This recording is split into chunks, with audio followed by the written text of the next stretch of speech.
কালকের যে আমাদের যাত্রা ছিল সেই যাত্রার সমাপ্তি পর্যন্ত আপনারা দেখেছেন। আজকে এই হোটেল থেকেই আমাদের বন্ধু বান্ধবরা এখনও ঘুম থেকে ওঠেনি, মোড়া কাঠের মতন ঘুমাচ্ছে, একজন আনন্দে ডান্স করছে। এইটা হচ্ছে আমাদের রুম। দাদা রেডি হয়ে গেছে, সেও নাচছে মনের আনন্দে। এবারে আপনার দিকে আমাদের হোটেল থেকে পারিপার্শ্বিক যে সিনিক বিউটি সেটা দেখানোর চেষ্টা করছি। প্রচণ্ড ঠান্ডা। ও তেরি, দেখুন সামনে দিয়ে বয়ে চলেছে কালীগণ্ডক নদী, সামনে বরফের পাহাড় আমরা দেখতে পেয়ে গেছি, পুরো একদম উঁচু উঁচু পাহাড়। আর সামনে লাগিয়েছে কফি গাছ, মৌসম্বি, লেবু, কোচ, সিম গাছ, বরবটি গাছ, সব কিছু মিলিয়ে একদম সুন্দর পারিপার্শ্বিক বিউটি। আমরা একটা সুন্দর জিনিস আপনাদেরকে দেখাবো, যেটা এর আগে হয়তো খুবই অল্প আপনারা দেখেছেন। সেটা আমরাও ভাবতাম এটা জাদু, কিন্তু সেটা জাদু না, অ্যাকচুয়ালি সেটা একটা অন্য ধরনের ন্যাচারাল বিউটি। সেই বিউটিটা দেখার জন্যই আমরা এসেছি এই মুহূর্তে, সেইটা আপনাদেরকে দেখাবো। এখানে দুখানা ট্যাপ দেখতে পাচ্ছেন, একটা থেকে পড়ছে ক্লিয়ার, দুটো ট্যাপ দেখতে পাচ্ছেন, একটা থেকে পড়ছে ক্লিয়ার এবং ক্রিস্টাল ওয়াটার, যেটা আমরা পানীয় জল হিসেবে পান করছি। নর্মাল ওয়াটার আপনারা দেখতেই পাচ্ছেন, এটার মধ্যে কোনো নতুনত্ব নেই। এবারে যেটার মধ্যে নতুনত্ব আছে সেইটা দেখুন। এই ট্যাপটা খুললাম, জলটা এখন ঘোলাটে, একটু পরেই আপনি জাদুটা দেখবেন। দাঁড়ান, একদম পুরো পরিষ্কার পরিষ্কার জল হয়ে গেল। এইটা আমরা নতুনত্ব একটা জিনিস দেখলাম। এটা অ্যাকচুয়ালি ব্যাপারটা কি, যখন পাহাড়ের উপর থেকে জলটা আসছে, এত স্পিডে আসছে এবং ঝর্ণার জলের সঙ্গে দ্রবীভূত যে অক্সিজেন সেটা মিশে যে একটা সাদা একটা লেয়ারের মতন হচ্ছে, কিন্তু যখনই আপনি কিছুক্ষণ ওইটা জলটাকে হাতের মধ্যে রেখে দিবেন, স্ফটিকাকার ধারণ করছে। গাড়িগুলো ঠান্ডার জন্য একটু করে সব স্টার্ট দিয়ে ওয়ার্ম আপ করে দেওয়া হচ্ছে, যাতে করে ইঞ্জিনের যে মোবিলগুলো সেগুলো একটু ইয়ে হয়। সকাল সকাল চা আর গরম গরম ব্রেড ভাজা হচ্ছে। এই চা আর ব্রেড অর্ডার দিয়েছি, এখান থেকে খেয়ে দিয়ে আমরা আমাদের যাত্রা শুরু করবো।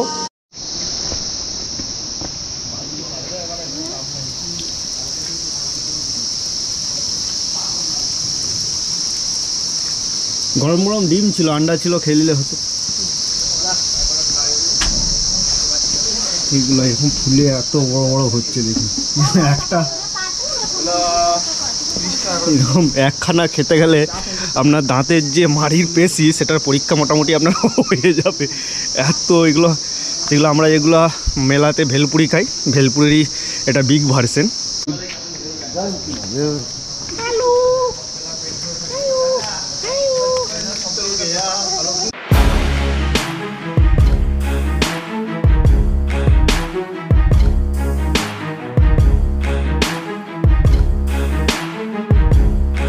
আমরা ছিলাম হচ্ছে বেনি থেকে প্রায় 15 কিলোমিটার আগিয়ে এসে একটা নাম না জানা এক ছোট্ট গ্রামের মধ্যে।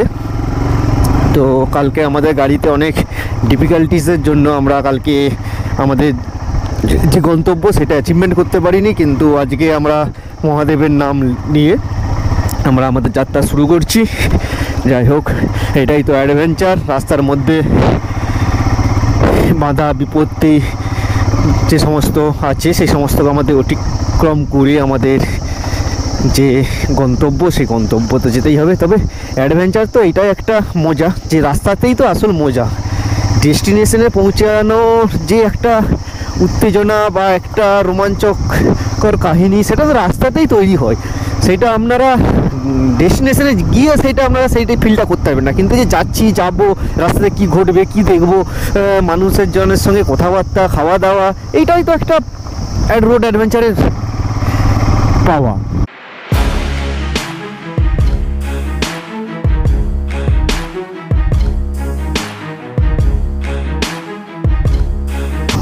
আর ওয়েদার কন্ডিশন যদি বলতে হয় তাহলে যথেষ্ট পরিমাণে ঠান্ডা লাগছে। কালকে আমার এই গ্লাভসগুলো বাইরেই রয়ে গিয়েছিল ব্যাগের মধ্যে গুঁজা হয়ে, তো রুমে নিয়েতে মনে ছিল না, সেই জন্যে শিশিরে পুরো ভিজে গিয়েছে। আর এটাতে এত ঠান্ডা লাগছে, পুরো হাতটা ফ্রিজ হয়ে যাচ্ছে।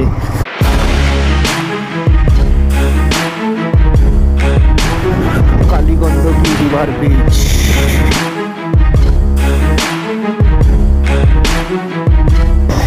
এই রাস্তায় কি করে লরি এই বাসগুলো যাচ্ছে, বাসে বসে থাকলে আপনার হার্টবিট বন্ধ হয়ে যাবে। আগের যে রাস্তাটা দেখলেন, আরও আগে আরও ডেঞ্জারাস রাস্তা আছে। পুরো একদম দেখুন সোজা নিচে যেন খাদে নেমে যাচ্ছি আমরা, একটু নামুক, তা না হলে ব্রেক মারলে সোজা যে ওর পেছনে মারবো ও আবার ও উল্টাবে, আমিও উল্টাবো। দেখুন পুরো একদম যেন 70 ডিগ্রি অ্যাঙ্গেলে আমরা নিচের দিকে নামছি। খুবই আস্তে আস্তে নামতে হবে, যদি একবার আগের চাকাটা একটু মুড়া হয়ে যায় তাহলে তেজি তেজি কাছাড় খাওয়া দিয়ে কেউ আটকাতে পারবেন না।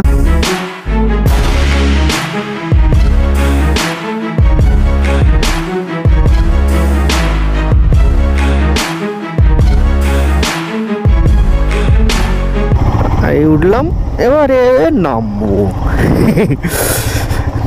এটা তবু আমার মনে হয় রাস্তাটা একটু সোজা আছে, যেটা চন্দ্রতাল যাওয়ার জন্য আমরা যাচ্ছিলাম সেজন্য একবারে শুধুই পাথর, গাড়ি লাফি লাফি লাফি লাফি লাফি লাফি ছুটছি। বলতে না বলতেই রাস্তার কন্ডিশন আরও খারাপ হতে লেগেছে। শুধু বড় বড় পাথর, তার মধ্যে ধুলো ঢুকে আছে, বোঝাও যাচ্ছে না কোনখানটা বড় গর্ত কোনখানটা। এখানটা রিসেন্টলি ধস হয়েছিল দেখুন, বা রাস্তার এক্সটেনশন হচ্ছে, ওই জন্যে এখানে ও দিয়ে ঝর্ণাটা দেখুন শুধু কি সুন্দর নেমে আসছে।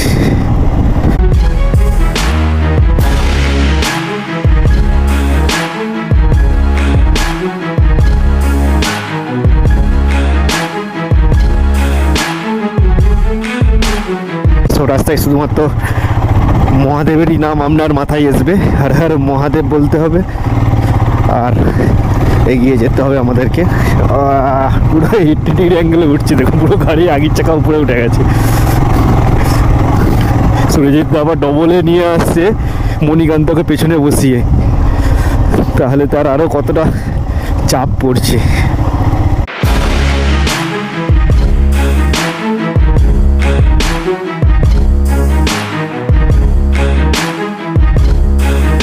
পথ ঠিক আছে তো, পথ ঠিক আছে তো।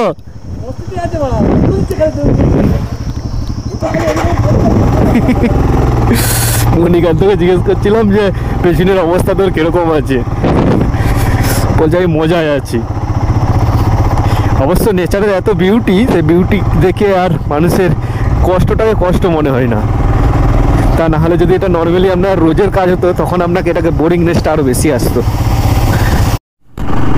অনেকক্ষণ পর অফরোড করার পরে ফাইনালি আমরা একটু ভালো রাস্তার সন্ধান পেলাম।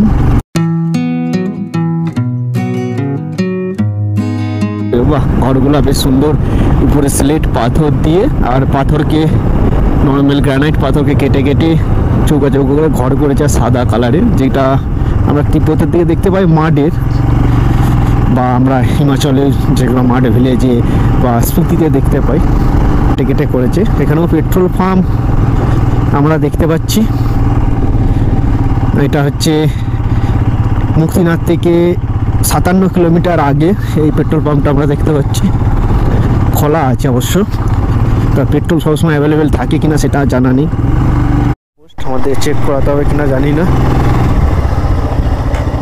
দাঁড়াতে বলেছে, দাঁড়িয়ে যাই, আমাদের চেক হবে।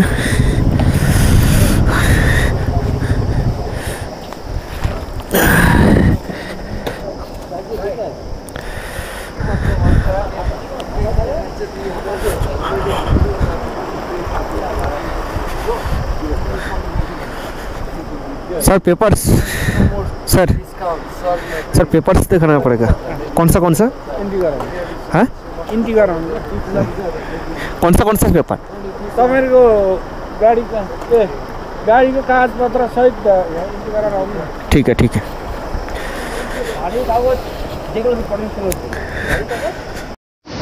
এই সময় আমরা আছি অন্নপূর্ণা রেঞ্জের যে পুলিশ চেকপোস্ট, সেই চেকপোস্টে। তো এখান থেকে আমরা মানে সনৌলি বর্ডার থেকে যে আমরা বানসাল বানিয়েছিলাম, সেই বানসালে পার ডে 200 টাকা করে চার্জ দিয়ে আমরা কেটেছিলাম। কিন্তু এখানে এসে বলছে ওই চার্জে আমাদের উপরে যাওয়া যাবে না। তো এখান থেকে ওই জন্য আবার ফাইন ভরছে। তো পার হেড 1000 টাকা করে ফাইন আবার ভরে তবে আমাদের উপর থেকে যেতে হচ্ছে। বললো যে সনৌলি বর্ডারে ওরা জানে না, এটা উপরে যাওয়ার জন্য আরেকটা ইয়ে করাতে হয়, কাগজ করাতে হয়, সেটা ওখানে করায়নি।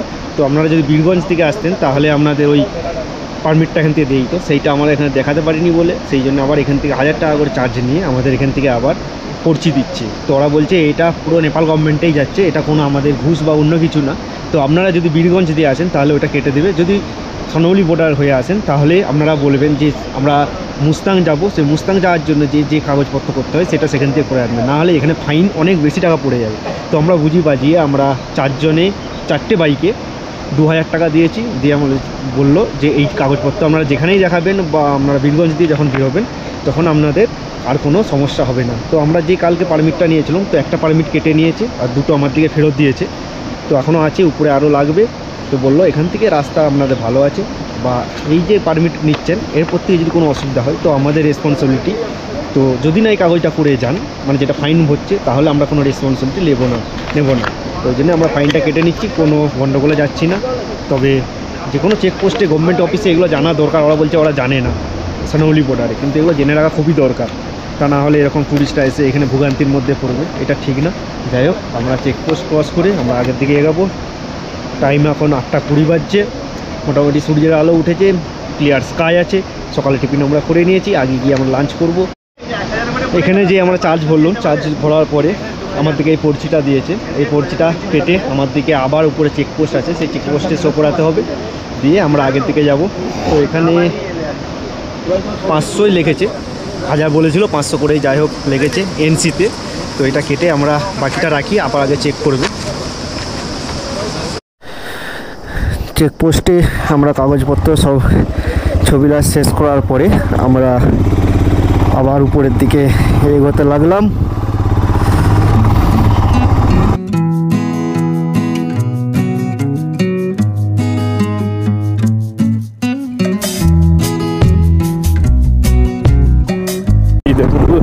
কি অবস্থা মাইরি, পুরো অর্ধেক পাহাড় নেমে চলে গেছে।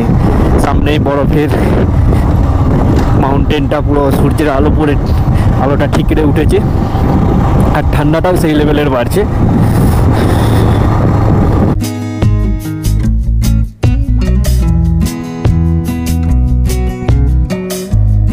বিউটিটা দেখুন, পুরো মেঘটা গিয়ে পাহাড়ে আটকে গিয়েছে, গ্রিনারি শেষ হচ্ছে, হালকা যে ঘাসের চাদর, সেই ঘাসের চাদরে পাহাড় দেখতে পাচ্ছি। ঘাসের চাদরের যে পাহাড় সেটাও শেষ হচ্ছে, হয়ে শুরু হচ্ছে একদম বরফের আচ্ছাদনে ঢাকা পাহাড়। অন্নপূর্ণা রেঞ্জে আমরা এই সময় আছি। অন্নপূর্ণা রেঞ্জ নেপালের একটা বড় রেঞ্জ, যার মধ্যে অনেক বড় বড় মাউন্টেন পিক আছে।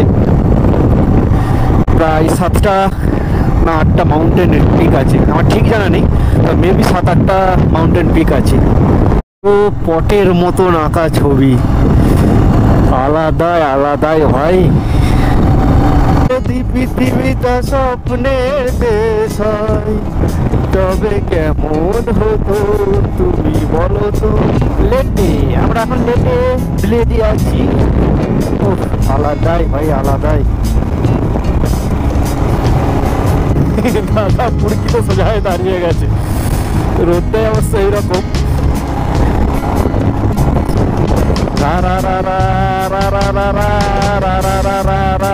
মানে নির্দিষ্ট কোনো ধারা নেই, যেখান দিয়ে জল জায়গা আছে সেখান দিয়েই।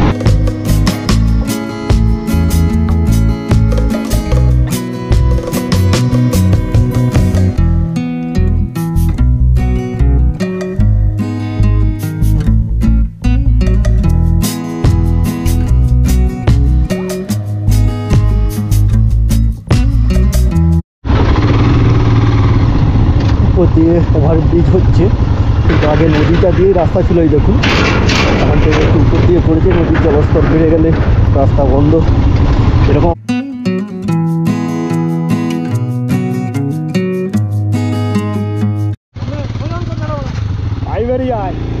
আমার মনে একটা ইচ্ছে ছিল নেপালে আমরা রাইডে যাচ্ছি, মানে এইরকম ওয়্যার কেবল ব্রিজ দিয়ে আমরা বাইক নিয়ে রাইড করব। তবে আলাদা, এর আগে আমরা যখন আমরা অরুণাচল প্রদেশ গিয়েছিলাম সেখানেও আমরা এরকম কেবল ওয়্যার ব্রিজে রাইড করেছিলাম। হাতিটা কিন্তু ধকধক করছে, সুরজিৎ দা সৌরভ দা তো বাইক নিয়ে বেরিয়ে গিয়েছে। তবে এইরকম কেবল ওয়্যার ব্রিজে আমরা এর আগেও চালিয়েছি। এর হচ্ছে মেন জিনিস যেটা প্রবলেম হচ্ছে দোলকানিটা। যখন এইটার উপর দিয়ে যাবেন, এই যে ডান দিক বাঁ দিকের যে দোলকানি, সেই দোলকানিটাকেই নিতে হবে আপনার। তবু এইটা তো অনেক শক্তপুক্ত ব্রিজ আমরা দেখতে পাচ্ছি, তবে এখান থেকে যে সৌন্দর্যটা আলাদাই লাগছে।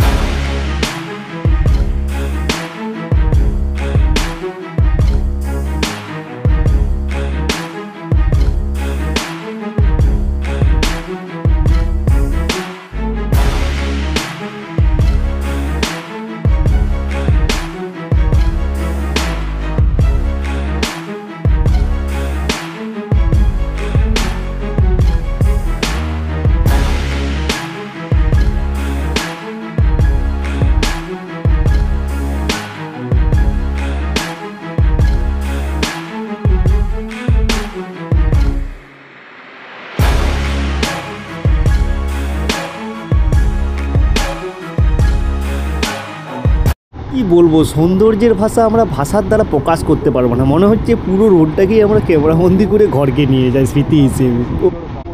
আমরা স্পিতিতে, কাশ্মীরে, উত্তরাখণ্ডে অনেক জায়গায় রাইড করেছি, কিন্তু এই নেপালের এই মুস্তাঙের রোডটা আলাদাই। দিকে অজস্র চিনার গাছ আমরা দেখতে পাচ্ছি। তবে এখানে ম্যাক্সিমাম যে ভিলেজগুলো দেখছি পুরোটাই কিন্তু পাহাড়ে ঘেরা, মাঝখানে সমতলের উপরে গড়ে উঠেছে। ঠান্ডা বাতাস থেকে বাঁচার জন্যই এই পাহাড়ে ঘেরা মাঝখানে এরা বসতি স্থাপন করে। আমাদের পক্ষে এখানে থাকা সম্ভব না, এত ঠান্ডা। এটা অন্নপূর্ণা রেঞ্জ হলেও কিন্তু এখান থেকে আমরা ধৌলাগিরির আমরা পর্বত সিংহের সৌন্দর্য আমরা দেখতে পারবো। দিক থেকেই বয়ে চলেছে কালীগণ্ডকী রিভার, পুরো একদম রাস্তার লেভেলেই প্রায়।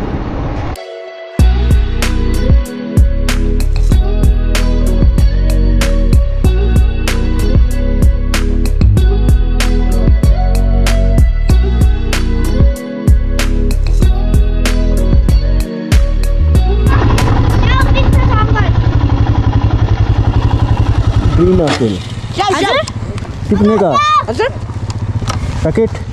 कति हो भनेको? 100 रुपियाँ। 100 रुपये।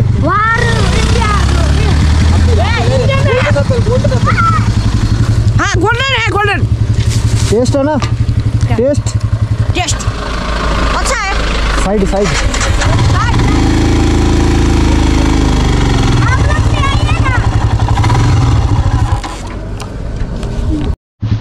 टेस्ट है ना? हाँ। ठीक है। मीठा होगा? मीठा? हाँ। ठीक है ठीक है। बहुत मीठा। बहुत मीठा।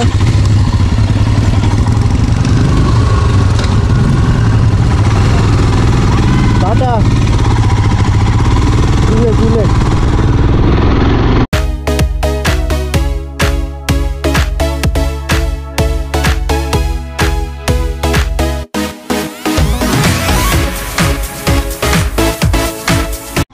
ভ্যালির মতন আমরা এখানে মাড হাউস অনেক দেখতে পাচ্ছি। তবে এই দেখুন দুই ধারে একদম পাথর আর কাদা দিয়ে তৈরি। Hello tata.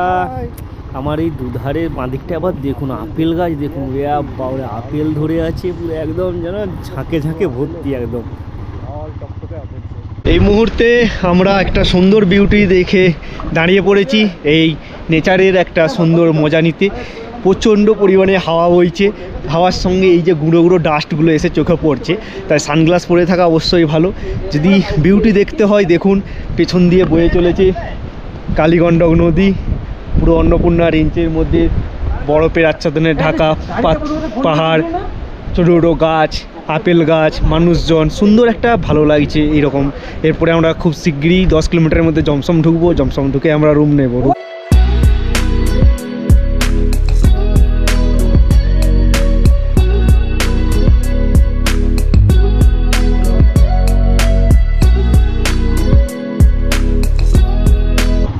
এখন 3টে বাজতে চলেছে।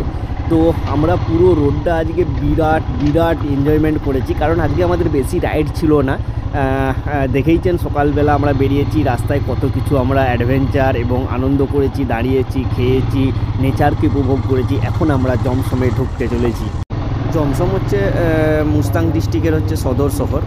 আর এখানে ঢুকতে না ঢুকতে বাজাজের একটা আমরা শোরুম দেখতে পাচ্ছি।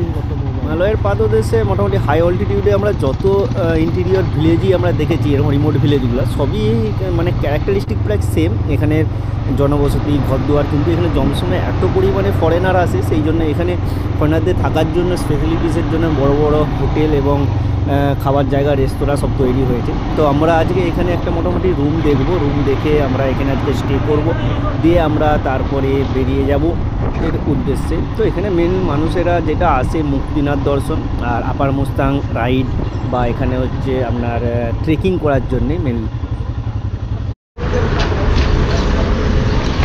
এগুলো সমস্তটাই সবগুলোই একবার হোটেল, হোটেলের সঙ্গে খাবার, যে ডিনার বা লাঞ্চ বা টিফিন যাই করুন, এখানে সবাই লাগেজ রেখে মুক্তিনাথের উদ্দেশ্যে রওনা হচ্ছে। পুরোটাই মার্কেট, আর এদিকেও দেখলে আগেটা পুরোটা মার্কেট। এই হচ্ছে আমাদের গাড়ি। মুক্তিনাথ যাওয়ার জন্য আমরা বেস্ট হবে এখানে এই হোটেলে রুম নিয়ে, সেখানে ব্যাগপত্র সমস্ত কিছু রেখে নর্মালি আপনার মুক্তিনাথ দর্শনে যাবার। তো আমরাও এখানে সমস্ত কিছু ব্যাগপত্র রেখে দিয়েছি। আজকে আর আমরা এখানে যাব না, কালকে আমরা এখান থেকে মুক্তিনাথ দর্শনের জন্যে, এটার জন্য মেনলি এখানে আসা, তো সেখানে যাব। তো এই হচ্ছে আমাদের হোটেল, আমরা নিয়েছি গ্রাউন্ড ফ্লোরে। তবে হোটেলটা ভাই এক নাম্বার, মানে খুব সাজানো গুছানো। আর হোটেলের রুম আমাদের যেটা নিয়েছি সেইটা আমাদের পড়েছে এনসিতে 1,500 টাকা। সুন্দর ডেকোরেটিভ, এগুলো আগেকারের দিনে পুরোনো দিনের কালচারকে ধরে রেখেছে। এগুলো শস্য সংগ্রহ করে রাখার জন্য শীতের সময় ওরা হতো, ফুল দিয়ে বেশ সুন্দর সাজিয়ে রেখেছে, দ্বীপ জ্বলছে।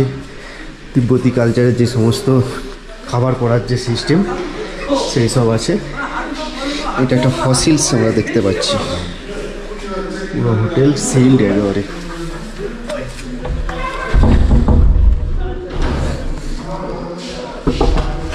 সব রুমে ঢুকে ফ্রেশ হচ্ছে ছেলেপুলে। দাদা মণিকান্ত ঠান্ডার জন্য এগারো লেপের ভিতরে ঢুকে গিয়েছে। আমরা মুক্তিনাথ দর্শনের জন্য যাব, সেই ব্লগটা আমরা আলাদা করে দেবো।